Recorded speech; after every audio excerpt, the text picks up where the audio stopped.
When I was growing up, my father used to say, Talia, it's just certain things you don't do as a woman. And I ain't even gonna lie to y'all, I used to get so irritated, like, why are you telling me this? I'm like, he says, number one, if respect isn't being served, you leave.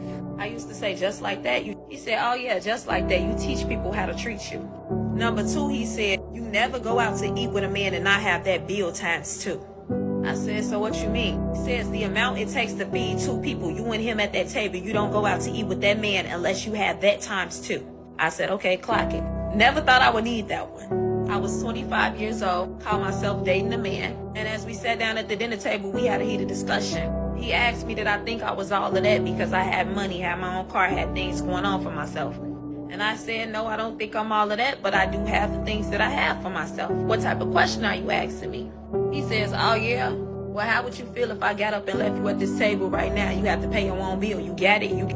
I said, I sure do, I got that times two. Now what you gonna do about it? I said, I got my own car out there, so I'm gonna leave this restaurant, it's gonna be what it's gonna be. Long story short, you better stay ready so you ain't gotta get ready. That's what my father was trying to prepare me for. You don't know how people be thinking when they get you in a certain predicament, in a certain situation, just to see you on your toes. Number three, my dad told me, you can put all the makeup in the world on you, can put your best fit on, you can put everything together well. But if you ain't got nothing up here, you ain't got nothing to your name. As he would say, women got cat, what else you got?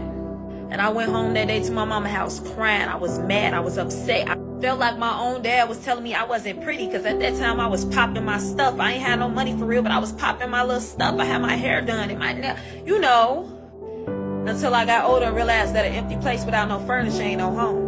So a beautiful girl without any substance, any intelligence, anything that's worth anything is not a woman. And furthermore, he was trying to protect me for the people who would only see a pretty face and not know what else I had behind it. And some days I didn't want to go back to his house because I felt like he was just saying things to hurt my feelings. To this day, the man could make me cry if he wanted to. He prepared me for everything that I went through and everything that I'm still going through today. Can't nobody come harder than he did. To this day, that man has never told me no. He treats me like a queen, like a real life queen. But that man made me mentally equipped for a lifetime. He would take me to the nicest restaurants just to show me before anybody else could show me anything. And as we took those rides, he would give me life lessons. Ladies, we living in a day and time where people think your femininity and your womanhood is a joke. People are depending on your stupidity, depending on your vulnerability, depending on you to fall short so they can pick up where you fall short on and play a game with you. Especially my women who are independent, who have jobs and their own money.